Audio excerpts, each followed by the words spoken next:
வணக்கம். 1330 திருக்குறள்கள் உள்ளன. அவற்றுள் ஒரே ஒரு திருக்குறள் மட்டும் ஓரெழுத்து ஒரு மொழியால் நிறைவு பெற்றுள்ளது.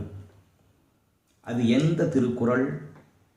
அந்த குறள் அறத்துப்பாலில் இல்லை, பொருட்பாலிலும் இல்லை, காமத்துப்பாலில் களவியலில் இல்லை, கற்பியலில் 116வது அதிகாரம் பிரிவு ஆற்றாமை என்ற அதிகாரத்திலே 1159வது குறளாக அமைந்துள்ளது.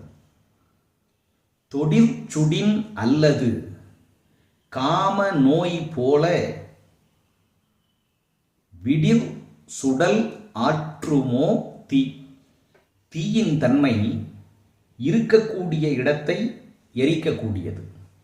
அது மட்டுமல்ல, நெருப்பினை நெருங்க நெருங்க வெம்மையும் சூடும் அதிகமாகும். விட்டு விலகிச் செல்ல செல்ல அதனுடைய வெம்மையும் சூடும் குறைந்து போகும். உலகத்தில் இருக்கும் தீ, அதனுடைய இயல்பு இது. உள்ளத்தில் ஒரு தீ உள்ளது. அது காம நோயால் ஏற்படக்கூடிய தீ, பிரிவாற்றாமையின் காரணமாக ஏற்படக்கூடிய தீ. அந்த தீ இருக்கும் இடத்தையும் சுடும் தன்மையுடையது. ஆனால் அதற்கு வேறொரு பண்பும் உண்டு. விலகி செல்ல செல்ல அந்த தீயின் வெம்மையும் கொடுமையும் அதிகமாகிக் கொண்டே போகும். அப்படிப்பட்ட தன்மை உலகத்திலே இருக்கக்கூடிய தீக்கு கிடையாது.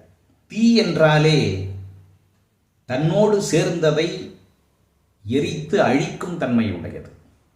அதனால்தான் என்னவோ வள்ளுவர் தீயோடு வேறு எதையும் சேர்த்தாமல் தனித்து அதை வைத்தார் போலும். நன்றி, வணக்கம்.